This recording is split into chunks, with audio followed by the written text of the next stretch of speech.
Hello and welcome to this GLOW webinar today. GLOW is an acronym for Genuine Loving Outstanding Women, and it's a series of webinar-based chat show to help women bring balance and harmony in all the roles that they play in today's society. GLOW is all about compassionately empowering women through the work done in the heart, and it's offered by the Heartfulness Institute. We teach heart-based meditation. That means to meditate on the love and light in the heart and in the presence of yogic transmission or pranahuti as they say in Sanskrit. This is made possible by the global guide Daji and through thousands of certified heartfulness trainers. Today on the webinar, I have with me Kasha Slavner. Hi Kasha, thanks for joining us today. Hi, thank you so much. It's an honor to be here today. Likewise. So let me introduce Kasha before we begin the webinar. So Kasha is a Gen Z filmmaker, photographer, writer, social entrepreneur, and she's a passionate advocate for climate justice, peace, gender equality, and she works to bring a synergy between all of this. She works full-time on her positive impact media organization. She founded the Global Sunrise Project when she was just 15 years old. I mean, that's huge, wonderful, amazing. Congratulations, Kasha. Kasha is a frequent UN Youth Delegate. She's won the Diana Award, Phuc Youth Peace Award, and she's one of the voices of SDG16+. She's also the 2021 Global Youth Climate Network Ambassador, and her first documentary movie, The Sunrise Storyteller, was screened at over 60 film festivals and it has won over 29 awards. Kasha, that is also amazing. So before we actually start the webinar, my first question to you is, how did you begin this journey? How did you come about to do all of these amazing things? That's a great question. So I've been a social justice advocate since I was very little, working in my local community. And I find that because I grew up with a single mom who was highly passionate about gender equality and feminist issues and the environment, that I absorbed a lot of her consciousness and care for the world. And we joined an organization when I was 14 called the Canadian Voice of Women for Peace. And they've been working in the disarmament movement since the 1960s, looking to bring about a feminist perspective to peace. And when I was 14, after I'd gotten involved with the organization, we participated in a delegation to a United Nations conference on gender equality called the Commission on the Status of Women. And that was my very first kind of international trip, like outside of Canada. It was my first time meeting people from really all around the world. And it was my first time hearing really from people on the grassroots level stories about their own communities. Because growing up in Canada, I'd heard, of course, you hear about other countries, but through a lens of kind of sensationalism and stereotypes. And, you know, you only see the poverty, the war, the things that are like highly polarized in the world, and you don't hear the stories of triumph over adversity or people doing great things despite what little resources they had. So when I was able to hear their stories for the first time, I was so inspired to do something to make a difference. And I thought, well, what skills do I really have to offer? I'm a 14-year-old, 15-year-old, like, I don't even really know who I am, like, but I know that I want to inspire other people to make a difference as well in their communities. So I decided to use my passion for visual storytelling. I mean, I was kind of a hobby photographer at the time. No real serious professional experience. But I said, I have to travel. I have to share these stories so that other people could feel empowered to take action in their communities too. So that's kind of how the Sunrise Storyteller came to be. Like it started as a photography project where I was going to go travel and take pictures and write a blog. But it soon developed into a film project. Even though I had no prior experience in filmmaking, I was just like, okay, I think I need to help these stories come to life a little bit, just give people a platform to share their own stories. And so I roped my mom in. I convinced her that I would find a way to raise the money, and so we could take a year out of school and I could pursue this. I was very persistent in showing her that I was very passionate about this. So yeah, that's how the Sunrise Storyteller came to be.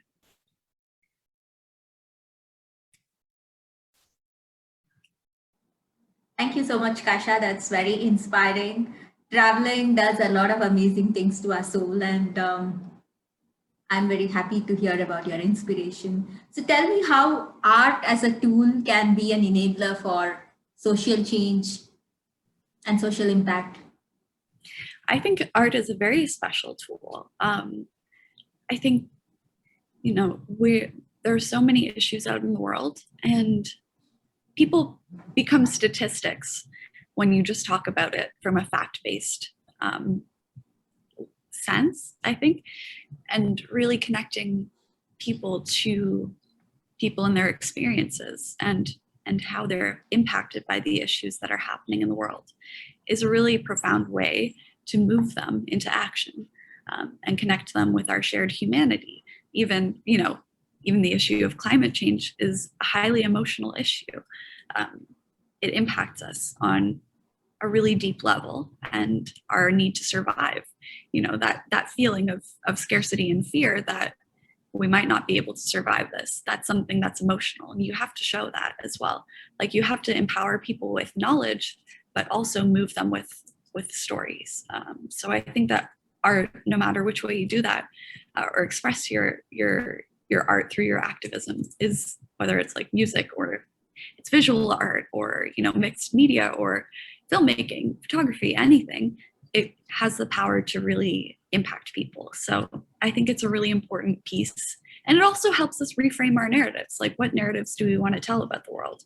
What narratives do we want to create going forward? Like, what kind of vision do we have for the world? It can do justice to showing the reality of the world through art, or you can dream up a new world as well. So I think that there are lots of really special ways art can be a powerful tool for social change. Thank you, Kasha. When you spoke about art being a powerful tool to connect with people, or art being an enabler for bringing out the human soul's expression, I was just wondering about uh, a word which you had mentioned earlier in our conversation about intergenerational partnerships. So when you talk about connecting with people, there is not only this one generation of Gen Z or Gen Y or the millennials who are working. Like, people have been working, and there are so many amazing people, and there is a lot of wisdom which can be harnessed from the older generation. There is a lot of dynamism which can be harnessed from the younger generation, and so on. So how can we actually harness the power of this partnership or the intergenerational connection? Can you talk a little bit about your personal experience, or whatever else you have to share with us? Mm-hmm. So intergenerational partnerships have been very special for me, because I grew up as an only child, accompanying my mom to all of her circles of social justice advocates. So I was always listening to conversations by my elders and listening to what they had to say about their perspectives on the world. And I think that was really special to help me learn about the world that we're living in. I also think that intergenerational partnerships are key to creating effective social justice movements, because on this earth, we have a shared responsibility to be caretakers for the earth and its people and its beings, all living beings. And so, you often hear a lot in the discourse the past couple of years, since youth activists have really taken the forefront, is that, okay, well, we're leaving it to you. We trust you with this. And that, while it's a nice sentiment, it's almost disempowering in a way, because it feels like, okay, this is the world that we inherited, and now we're responsible for it. So we're also in the position that, like, a lot of young people are not in positions of power in corporations or in governments. We have taken on the responsibility of starting our own organizations or community organizing, but we do need the privilege that elder folks have to partner with us, to uplift our messages, to hear our voices, and to train us to come to decision-making tables informed and ready to advocate for our needs. Because so many times, you'll see we're invited to these spaces that are for the purpose of advocacy, for like, we're given a youth voice, but we're not allowed to say what we really feel, or we're not prepared to negotiate, or we don't have the knowledge to like write policies. So we're brought in, but then we're excluded. So it's tokenism that happens. It's like, okay, we brought a youth to the table, so now we're clear of our conscience, like we've done a good thing. And that's not it. Like we still have a responsibility to do more. It's unconscionable to me that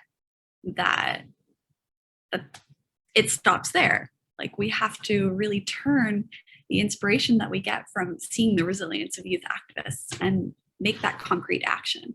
And that requires the help of intergenerational partnerships. So it's really important to me, and I get really passionate about it because we really do have a limited time frame for action. And so we need effective action, and we don't really have time to be spinning our wheels.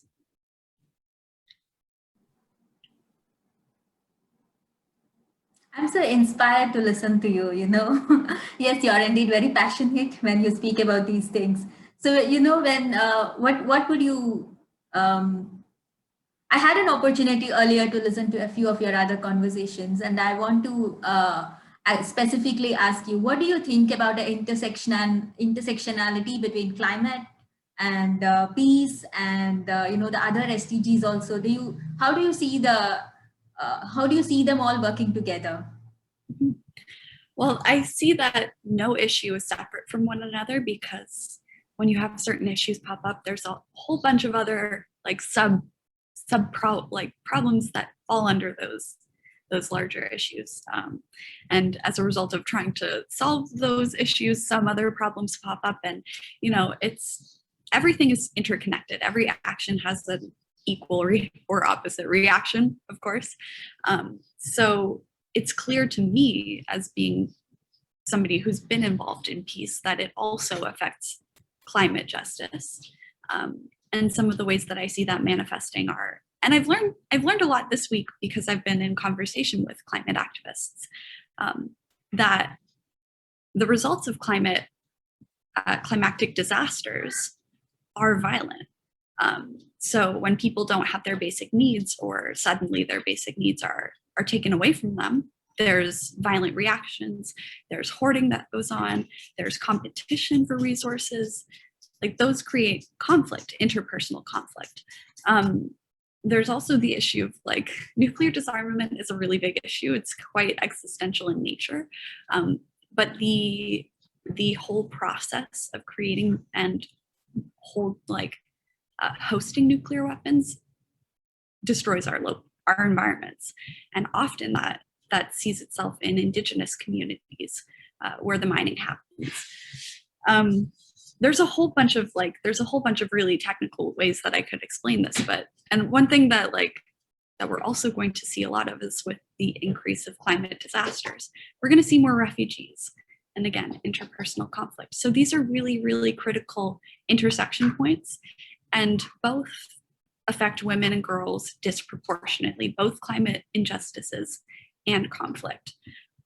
So it's really important that we see the connection of the two and that we bring them together in our work.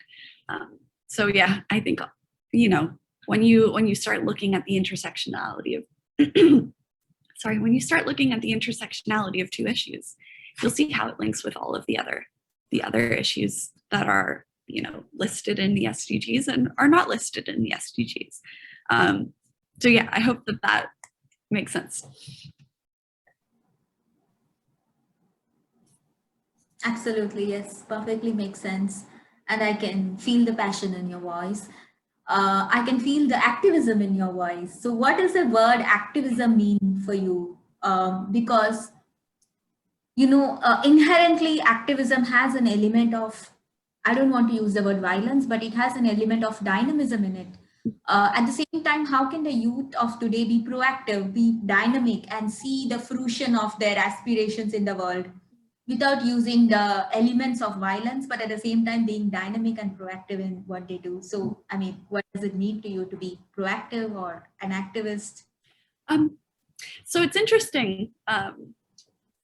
I think that question is very interesting because like the way we use language is very indicative of our cultures, and our society, like is a reflection of society. Like sometimes we use violent language to describe everyday things.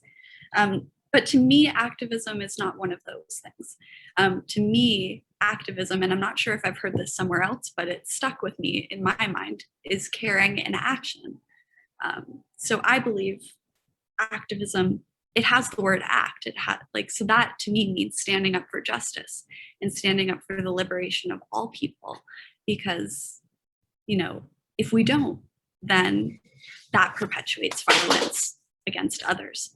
And that, to me, activism is proactive. Activism is, it's not always like campaigning and lobbying. It's not always, taking a leadership role. Sometimes it's participating in a movement. Sometimes it's, what I might do is express my care for the world and take action through art and through workshops, working with youth directly. So I think that there is a little bit of stigmatism around the word, but to me, it's so clear in my heart that it's just caring for other people, and caring for our planet and taking on our collective responsibility to care for the planet. I loved what you said about action and caring is activism. I'm going to put that up on the social media. Thank you so much for that response, Kasha. Changing gears a little bit, tell us about your latest movie, 1.5 Degrees of Peace. I think you've started shooting that. So, all the viewers are so eager to know something about that. So, that.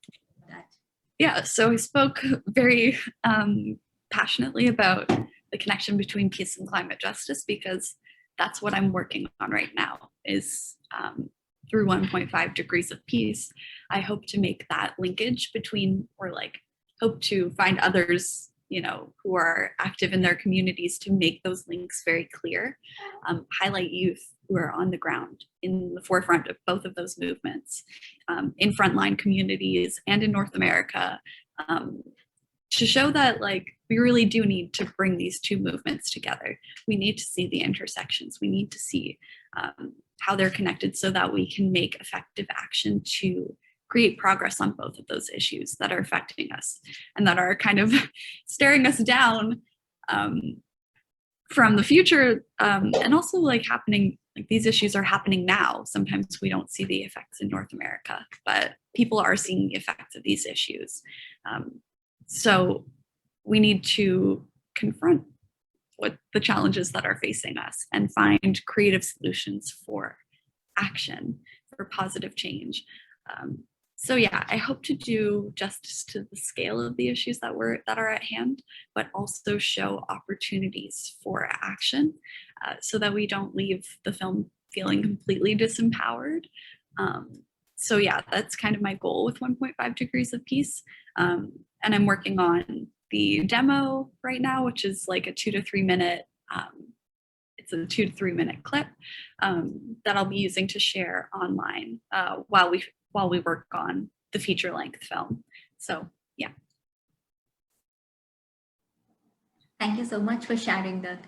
So, again, changing gears, what do you think of the role of meditation or heart-based meditation practice in fulfilling the SDGs, or maybe predominantly in peace? Because a lot of these SDGs are interlinked, like we just discussed. So what do you feel is this role of a peaceful individual in achieving any of these SDGs? Mm-hmm. I think that it's very important, if we're to cultivate peace in the world, that we have an element of peace within the self. And I think that meditation and mindfulness is a practice that we can strengthen within ourselves so that we can then go into the world with a strengthened sense of mindfulness, in our actions, in our activism, in our day-to-day lives, in our interactions with people. So I do meditate occasionally, and sometimes I do physical practices that help me kind of be more mindful. And I think that it's very important to cultivate a peaceful humanity that's harmonious. Like, we definitely need to have harmony within ourselves. And I try my best. Like, we're not all perfect at it, but it is a practice that we continue to try our best at and work to strengthen. So I think it's highly critical for a peaceful world.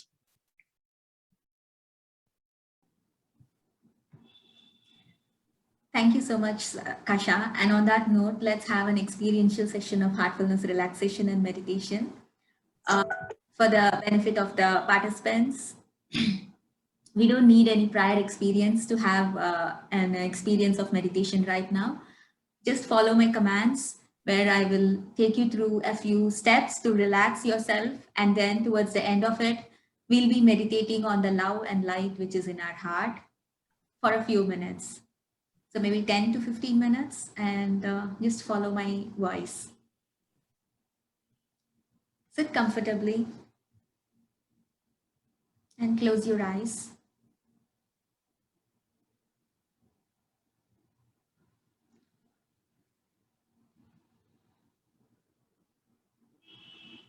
Let's begin from the toes.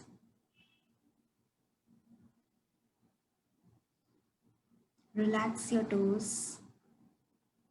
Relax your feet. Feel an energy rising from Mother Earth through your feet.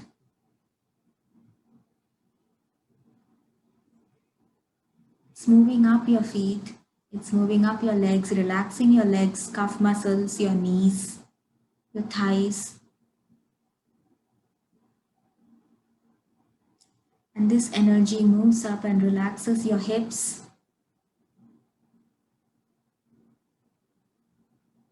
Gently feel your lower back and upper back relaxing as this energy moves up.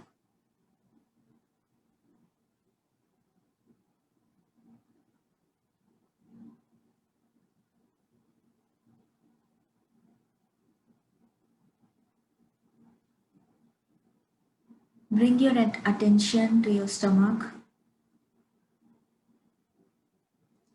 Feel this energy relaxing your stomach, your chest, your shoulders, and it flows through your arms, your forearms, elbows, wrist, palm, fingers, and fingertips. It oozes out of your fingertips, relaxing your whole arms. You feel your arms completely relaxed. Bring your attention to your neck and relax your neck.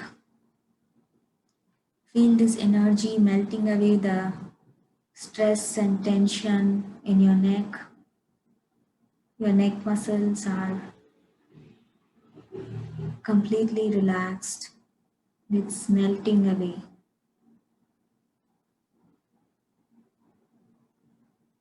Bring your attention to your face and allow this energy to relax the muscles of your face. Your jaws, lips, cheeks, ears, nose, eyes, forehead, till the tip of your head. Everything is completely relaxed.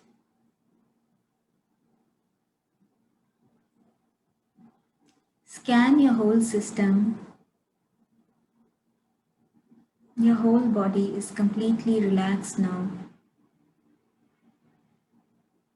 If any part of your body needs attention, allow this energy to flow there and relax that part of your body.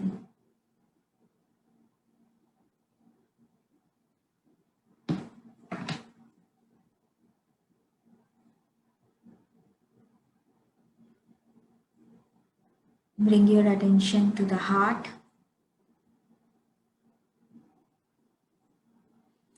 Let's meditate on the light in the heart. If your mind wanders towards other thoughts, gently brush them away and bring your attention back to the heart. and meditate on the light in the heart. And you might notice this light pulling you deep into meditation, deep into your heart. Let's meditate together.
Please open your eyes when you're ready.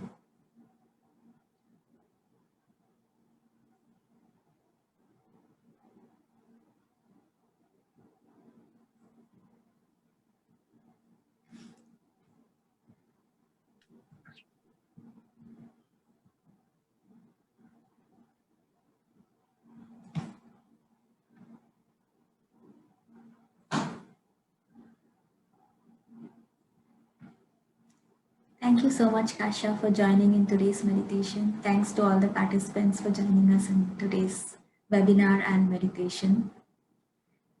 Kasha, I invite you to the Global Heartfulness Center in Kanha Shantivanam in Hyderabad. That is one place where you would find that peace and climate justice has found fruition in all our aspirations.